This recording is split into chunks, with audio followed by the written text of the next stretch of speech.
Now we turn to counting atoms. And as we'll see, it takes a massive number of atoms to comprise any measurable macroscopic weight or volume of those molecules. And of course, it was intrinsically this idea that made it so difficult to ascertain that material was actually comprised of these atoms, because they're so tiny and it takes so many of them, that the continuum that was clear in investigating wood or rocks, stone, whatever, it's the huge number of atoms required to make up those bodies that hid the atomic nature of matter until the early 19th century. So the requirement for a practical quantitative link between the microscopic and macroscopic world is that we must take into account a manageable amount of material that's measurable in liters or grams or whatever, and the amount of material that is represented by that measurable mass.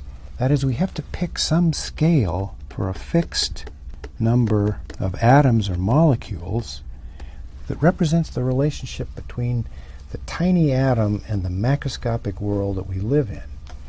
And that bridge is formed by Avogadro's number. And so by international agreement, this is taken to be the number of atoms in 12.000 grams of carbon-12. This carefully measured 12.000 grams of carbon-12 contains Avogadro's number of carbon atoms. This is typically represented as capital N sub A, Avogadro's number. But Avogadro's number is very large. It's equal to 6.02 times 10 to the 23 atoms, molecules. And it's a reminder, it's a stark reminder of how small individual atoms are.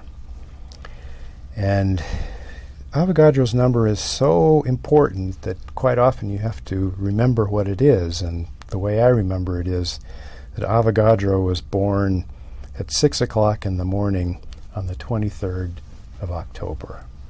This is a mnemonic device which will allow you to pull this extremely important number out of thin air. So Avogadro's number of species, N sub A, is called a mole. It's a rather strange name, but it's written irreversibly in the history of chemistry, and it's abbreviated as MOL. So for our mole of carbon-12 atoms in 12.000 grams of isotopically pure carbon-12, we generalize to mean that a mole of anything has 6.02 times 10 to the 23 units associated with it. So we can specify a mole of fluorine atoms or a mole of glucose.